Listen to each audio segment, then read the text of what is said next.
Bom dia, meninos e meninas do 8º ano. Hoje, na nossa aula de História, vamos concluir o assunto do nosso mês, falando sobre a França.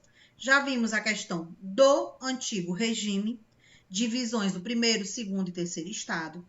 Vimos a questão da Revolução Francesa, a introdução, como aconteceu. E vamos concluir com questões na aula de hoje, falando sobre a tomada da Bastilha e sobre a proclamação da República Francesa.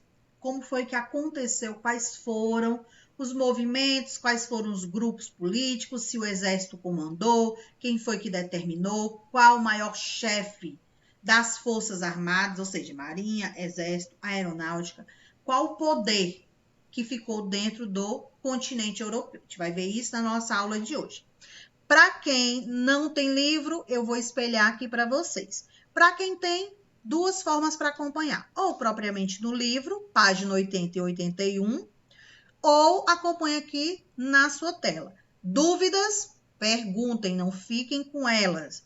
Mas espere o momento certo para fazer a pergunta. Deixa eu concluir o raciocínio, concluir a frase, porque se você corta mesmo no meio do que eu estou falando, além de você não entender o que eu falei anteriormente, também não vai entender o que eu vou estar falando no momento. Tenham calma.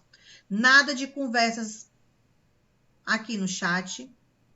Se tiver perguntas, se possível, pelo microfone.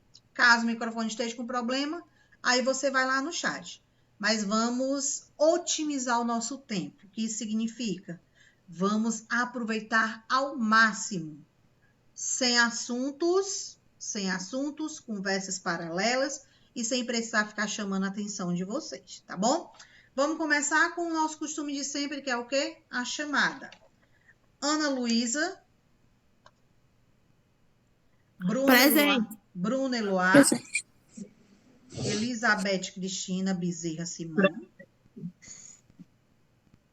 Evelyn. Presente. Francisco Robson. Presente. Gabriel Amorim. Grazi. Presente. Ícaro. Presente. Ícaro é o 8. João Isaac. João Vitor. Presente. Juan Gabriel. Juliana. Presente. Kaique. Presente.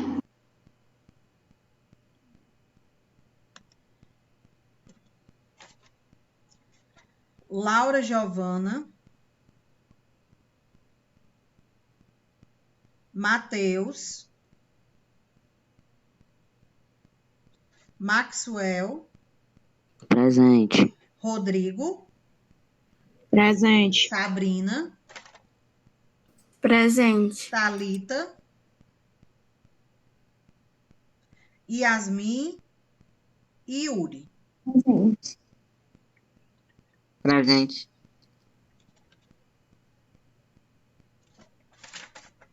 Alguém não foi chamado? Então, vamos lá. Bora lá, meu povo. Começando o nosso texto, temos o seguinte. A tomada da Bastilha, página 80, 10 anos de revolução, da queda da Bastilha ao 18 Brumário.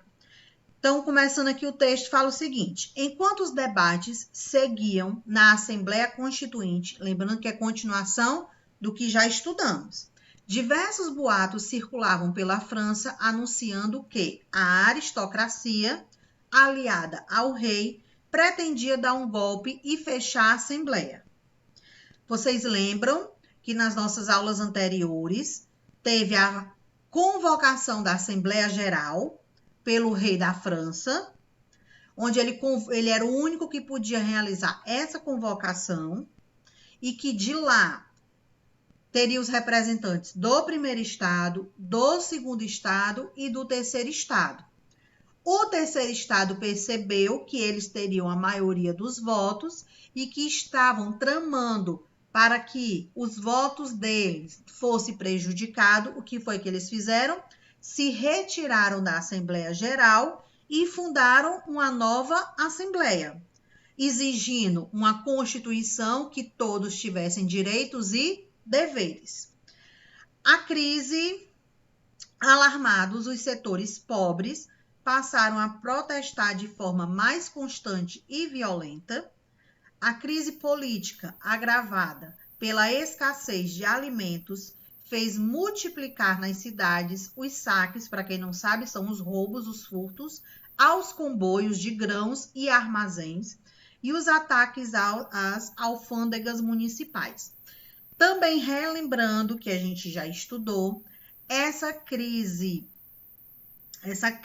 econômica, essa crise financeira que caiu sobre o território da França foi por questões climáticas, que a gente observou, e também pela questão dos camponeses e os pequenos comerciantes terem necessidade de pagar altos impostos. Então, como eles tinham que produzir mais e eles não conseguiam produzir em grande quantidade em um menor tempo, além da questão da falta de água, porque existiam períodos que não choviam, também tinha a questão do alimento, que era distribuído para o rei, que era distribuído para o comércio, que era distribuído propriamente para a sua família. Quando eu falo dessa distribuição, não é eles chegarem e dar. Tudo tinha um objetivo por trás, que era o quê? O imposto. Então, eles precisavam ter dinheiro para pagar o imposto à monarquia, o imposto ao rei. Entre os dias 13 e 14 de julho de 1789, Paris, capital da França, foi palco de uma série de manifestações e revoltas, que foram chamadas de jornadas populares. Então, quando vocês ouvirem em alguma questão perguntando sobre o que foi as jornadas populares, foram os movimentos, as manifestações que ocorreram na cidade de Paris, como uma forma de protesto sobre os planejamentos, os planos do rei com relação ao terceiro estado. O ápice... Tia. Oi. Desculpe interromper a senhora, porque me gerou uma dúvida. Diga. Como é que funciona um golpe de Estado, assim? Como é que eles planejavam fazer isso, tomar o poder? Você quer saber nos dias de hoje ou naquele período? Não, naquele tempo, naquele período. Pronto. Naquele período, as pessoas, né? No caso aqui era o terceiro estado. Os componentes, que eram 80% da população francesa, eles iam para as ruas, reivindicavam, faziam movimentos, eles batiam de frente, o que é bater de frente, e eles mostravam para os soldados que estavam a mando da corte portuguesa, que eles ali eram maioria, que eles não teriam medo de lutar, dariam a sua vida se for preciso, pela melhor condição do povo, e eles tentavam invadir os locais onde a corte francesa estava, mostrando que eles tinham poder, que eles eram maiores. É como se fosse uma guerra. Só que não era propriamente por quê? Porque era uma classe pobre, era uma guerra dentro do próprio território. Era uma classe pobre lutando com soldados armados a mando do rei. E o rei ficava onde? Na sua torre, na sua cadeira bem sentado, esperando o conflito acontecer. Ou seja, naquela época... Caso invadissem o castelo, caso invadisse a corte, vamos dizer assim, aí eles fugiriam pelas saídas, né, que eles tinham, que só o rei poderia utilizar. Saídas subterrâneas, saídas clandestinas, vamos dizer assim. E aí a fuga era o quê? Eles acabavam chegando numa parte onde tinha um rio, tinha um barco e saíam com o rei. Era uma das formas de fugir, para não ser pegue. Caso o rei fosse pegue, ele perdia totalmente o trono. Ou seja, ele perdia totalmente o poder. Essa era a forma de golpe de Estado no período, vamos dizer assim. Ou através das assembleias, como acontecia também. Oi. Mas assim, tia, não, o só do rei não se afastar já não faria ele perder o poder? Não. Porque assim, principalmente naquela época em que as coisas eram meio longe, não tinha tecnologia, essas coisas, e ele se afastando não seria um motivo para aquele reino ficar sem ordem, sem segurança, sem nada desse tipo? Mas se ele se afastasse naquele período, quem ia comandar todo o território? Quem ia ser o rei no momento? Ah, tá, entendi. Faz sentido. Ah, professor, mas ele poderia deixar o seu filho, o cargo não era hereditário. Mas se o seu filho fosse uma criança, se ele percebesse que ele não poderia confiar em ninguém, e aí? Ou até o próprio egoísmo, né? Porque Sim. naquela época tinha muitos reis egocêntricos que não queriam passar nada adiante, não queriam nem dar o trono para o próprio filho. Sim, Esperava a morte e chegar. também naquele período tinha a Igreja Católica, que era muito aliada da monarquia, né? Dúvidas além da que a gente já tirou? Não, tia, obrigado. Bora continuando. A monarquia constitucional estava relacionada com o quê? Com a Assembleia Constituinte. Então, nós temos, em agosto de 1789, a Assembleia Nacional Constituinte aboliu o dízimo eclesiástico e todas as obrigações feudais que pesavam sobre os camponeses. Olha só, mais uma vez relembrando o que a gente já viu anteriormente. A Assembleia Constituinte, ela foi fundada pelo Terceiro Estado, quando eles se retiraram da Assembleia Geral, onde eles planejavam fundar uma Constituição onde todos iam ter direitos e deveres. Os direitos e deveres eles iam ser obrigatórios para todos os estados. Primeiro, segundo e terceiro, certo? Diante disso,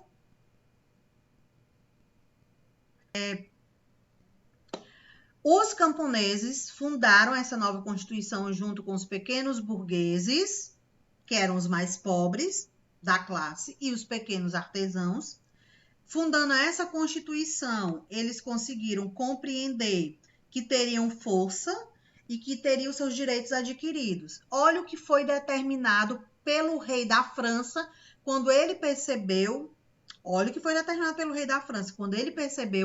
que ele poderia perder o seu trono, poderia perder a sua força se continuasse contra o Terceiro Estado.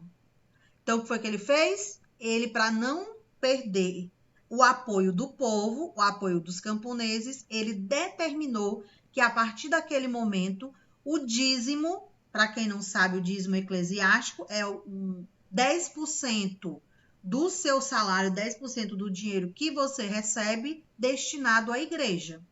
Que naquele período eles viam como se fosse uma forma de ter a proteção da igreja na sua vida. Porque a igreja usava muito esse ponto. Dizia o seguinte naquele período: caso vocês não paguem o dízimo, caso vocês não cumpram a ordem do rei, caso vocês não cumpram a ordem da igreja, Deus poderá lhe castigar. E aí, como era que esses castigos eram vistos? Quando uma colheita não prosperava, ou seja, eles não conseguiam colher da forma que eles planejaram, então eles imaginavam que era um castigo de Deus. Quando não chovia, eles achavam que era um castigo de Deus, porque a igreja colocava isso para eles, o rei colocava isso para eles. Só que hoje a gente sabe que não é. O que faz com que uma colheita não prospere é a questão do solo, que foi muito utilizado, não teve período de descanso, e a questão da água, a chuva, para ajudar no processo de irrigação. Mas naquele tempo eles não tinham esse pensamento. Então, o rei francês, para poder ter o Terceiro Estado do seu lado novamente, vocês lembram qual era o nome do rei francês? E aí? Lembram? Rei Luís XI. Rei Luís XVI era o rei da França. Presta atenção, rei Luís XVI. Ele determinou, então, o dízimo estava abolido e todas as obrigações feudais sobre os camponeses. Eles não tinham mais obrigação de pagar os impostos. O rei Luís, o rei francês, ele ia procurar uma outra forma de conseguir explorar os camponeses, onde naquele momento eles perceberam que havia o quê? Ganhado. Havia ganho, porque não tinha mais imposto para ser pago. Em seguida, ele aprovou a Declaração dos Direitos do Homem e do Cidadão, que estabeleceu a igualdade de todos os homens perante a lei e o direito à liberdade, direito à crença religiosa, à propriedade, à segurança e a resistir contra qualquer tipo de opressão. Olha os direitos do terceiro estado sendo adquiridos, eles sendo tratados como pessoas, vamos dizer assim, normais, porque eles iam ter os mesmos privilégios que o primeiro estado tinha, que o segundo estado tinha. Que privilégios eram esses? Direito à liberdade, direito a praticar a religião, se ele quisesse ou não, ou seja, sua crença religiosa, direito à propriedade, às suas terras, à segurança e direito a resistir, ou seja, questionar, reivindicar, lutar, falar, brigar, se ele fosse oprimido. Oprimido é o quê? Humilhado, xingado, menosprezado por ser um representante do terceiro estado. Em setembro de 1791, os deputados aprovaram a Constituição para a França, que estabeleceu, olha só o que foi estabelecido na Constituição: subordinação do monarca à Constituição, ou seja, monarca, rei. Então, ele deveria seguir as leis da Constituição. Divisão do Estado em 3 poderes: executivo, legislativo e judiciário. Esses 3 poderes iriam ajudar a questão política francesa, dependente de qual classe social fosse, elaborar leis, fiscalizar, julgar, condenar quem tivesse cometido algum descumprimento da Constituição. Voto censitário e masculino, as meninas não poderiam votar, as mulheres não poderiam votar, só quem poderia eram os homens. Manutenção da escravidão nas colônias francesas, Guiana Francesa é um desses exemplos, que é uma colônia da França até hoje. Fim das restrições mercantilistas, favorecendo o livre comércio, ou seja, compra e venda de produtos. Medidas aprovadas demonstraram o domínio da grande burguesia nessa primeira fase da Revolução. Olha a burguesia ajudando os camponeses a se restabelecerem dentro da sociedade. Até aqui, alguma dúvida? Não. Não? Pronto. Então, vamos lá. Então, diante dos movimentos do terceiro estado se retirando da Assembleia Constituinte, sempre um assunto está interligado a outro. Diante desse movimento, foi fundada a Constituição Francesa, a monarquia, o rei deveria seguir essas leis.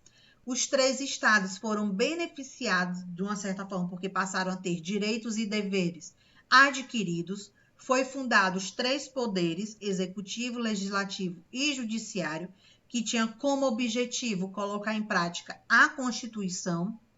E aí, diante disso, a França monárquica, ou seja, o rei começou a perder o quê? Força. Chegando o fim, o período de monarquia e dando início ao período de república. Atemorizado com a situação política estável, grande parte dos clérigos, vocês podem me dizer quem eram esses clérigos? Vocês sabem? E aí? Clérigos, clero. E aí, meu povo? Eles ficavam junto do segundo estado com os nobres, se eu não me engano. Parte dos clérigos são os representantes da Igreja Católica. Quando fala clérigo e clero é a mesma coisa. É a igreja, tá? Nobres se refugiou em países vizinhos. Olha, começaram a fugir da França. Com medo de quê? Com medo do terceiro estado, com medo do povo aprisionar eles e fazer com eles o que muitos sofreram, muitas pessoas da família, muitos parentes sofreram. Serem presos, serem queimados em fogueira, serem apedrejados, serem esquartejados, serem julgados e condenados por algum crime que não cometeram, passar fome nas celas com direito só a pão e água e ficar ali no meio de ratos, baratas, sofrerem castigos, colocados, amarrados na corda, colocados de cabeça para baixo, mergulhados em água quente, para eles falarem algo que o rei queria saber, que o rei queria ouvir. A igreja participava muito disso. Então, tinham as formas de, vamos dizer assim, de torturas, que o terceiro estado sofria muito. Então, quando eles perceberam que a monarquia estava chegando ao fim, a igreja, o clérigo, que apoiava a monarquia, não eram todos, mas a grande maioria, principalmente o Papa, os bispos, eles apoiavam, eles começaram a perceber que eles poderiam também sofrer as mesmas ações, as mesmas punições, como uma forma de, vamos dizer assim, manifesto do terceiro estado. Aí,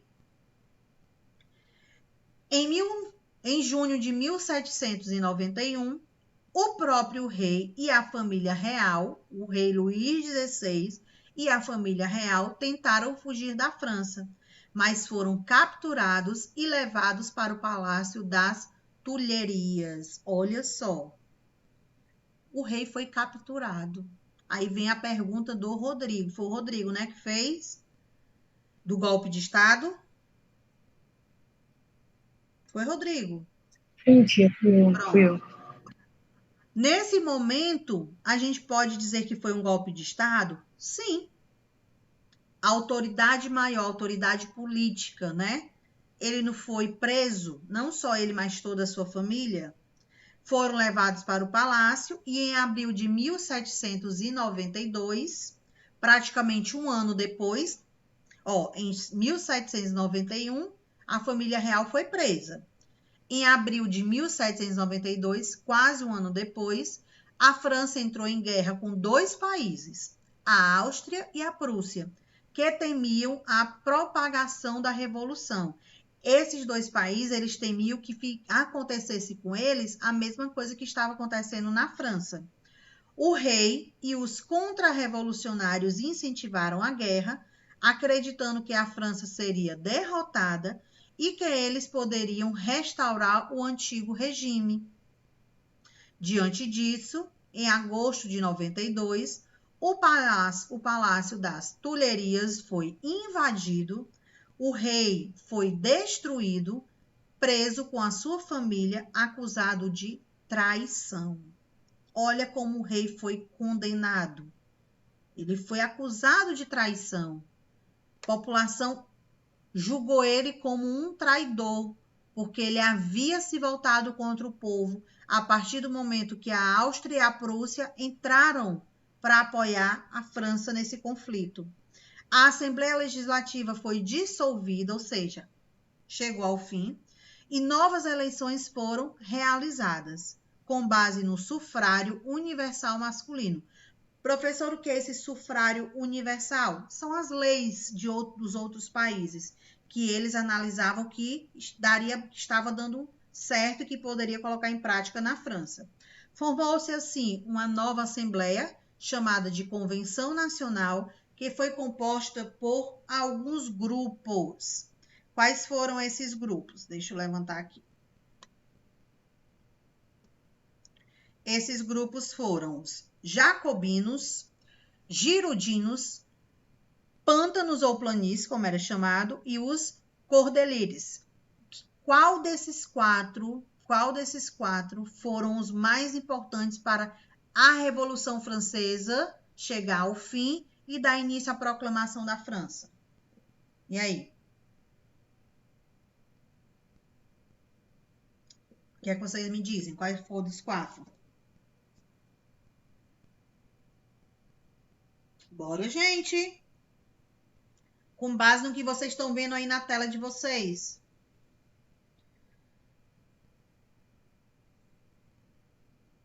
Eu vou ler e depois eu vou fazer a pergunta novamente. Vou ler, explicar e depois refaço a pergunta. Jacobinos representavam a pequena burguesia e a classe média de Paris. Influenciados por um filósofo, Rousseau, defendiam, olha as ideias que eles defendiam, de uma sociedade igualitária. Então, os jacobinos queriam que todas as classes, toda a sociedade francesa tivessem os mesmos direitos, eles fossem tratados de forma igual.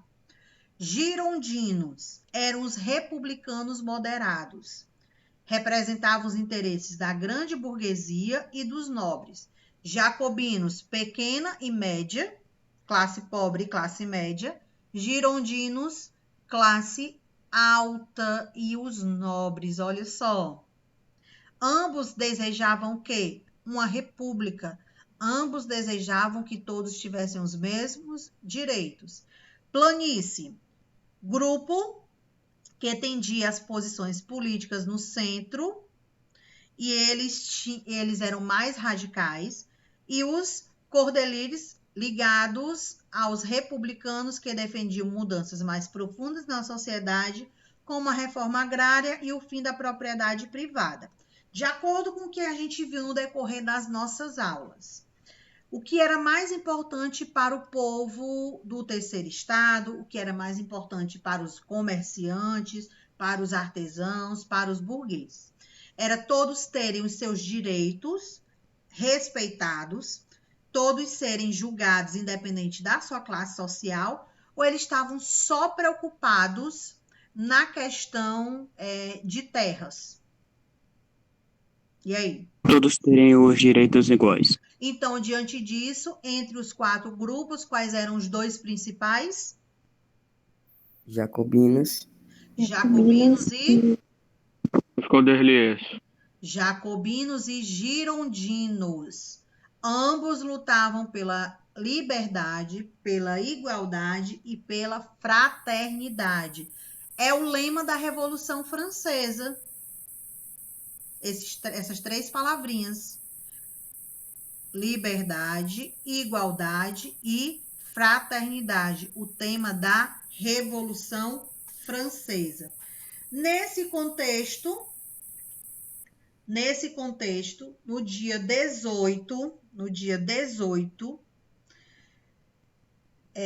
foi instalada uma nova Constituição, onde essa Constituição dava o fim total da monarquia e se iniciava a República, dando uma definição, sendo chamado de 18 de Brumário, calendário da Revolução Francesa, onde colocou o fim à Revolução, mais uma vez, 18 Brumário, foi o nome determinado ao fim da Revolução Francesa e o início da República no território da França. Aqui a gente encerra a questão de explicação. A gente vai para a página 85, primeira questão. Bora lá. Vai lá. Oi. O que significa o termo radical no grupo planície? O termo radical que eles matavam, esquartejavam, sem pensar em quem estava ali do seu lado. Eles não tinham medo de enfrentar. Do jeito que a gente vê nos filmes, quando você assiste aqueles filmes medievais, né? Os filmes de monarquia, os filmes de luta. Sempre quando tem um grupo de pessoas mais pobres, que a gente chama dos camponeses, que eles vêm, pedaços de pau, vêm com a enxada, vêm com facão. Eles levantam a arma, saem correndo, gritando para cima de soldados que estão com armas. Então, ali, eles não têm medo de enfrentar. Eles vão para o combate. Então, chama de radicais por quê? Porque eles invadiam os territórios para tentar chegar até o rei. Nessas invasões, eles matavam crianças, matavam mulheres, matavam pessoas inocentes. Ah, mas o rei também, os seus soldados não faziam isso? Faziam. Mas os camponeses, esse grupo, eles, antes de começarem a fazer isso, eles eram, vamos dizer assim, pessoas normais. Viviam ali praticando a sua agricultura, viviam ali no seu terreno, morando no campo, mas começou a se revoltar, começou a reivindicar, começou a ficar insatisfeito e começou a ir com destino à cidade. E aí, quem encontrava pelo caminho, acabava matando pessoas que não tinham nada a ver, que poderiam ser até mesmo outros camponeses que estavam andando ali pelo caminho, a estrada, né, que eles seguiam. Então, eles acabavam atingindo não só quem eles queriam, mas também pessoas inocentes. Por isso, são chamados de radicais. E essas pessoas, quando eles matavam, não era só matar ali de uma maneira simples, não. Era, vamos dizer assim, esquartejar as pessoas. Para você ter uma ideia de tamanho do ato violento que eles poderiam ocasionar. Deu para compreender? Deu, obrigado. Bora lá. Então, meninos e meninas, a gente concluiu a questão do texto explicativo. A página 85, questão 1, questão 2 e questão 3, pelo nosso tempo, vocês vão responder no caderno, aí na sua casinha. Não precisa copiar as perguntas, só respostas. Desenvolva a sua resposta com base nas informações que vocês têm. Não é copiar tudo, é ler e resumir, desenvolver a sua resposta. Prestem atenção a isso. E eu vou refazer a chamada, porque teve gente que não respondeu lá na primeira vez. Então, vamos mais uma vez. Ana Luísa. Presente. Bruna Eloá. Elizabeth Cristina. Presente. Evelyn. Presente. Robson. Presente. Gabriel Amorim. Graziele. Presente. Ícaro. Aqui. João Isaac. João Vitor. Presente. Juan Gabriel. Juliana. Presente. Kaique. Presente. Laura Giovana.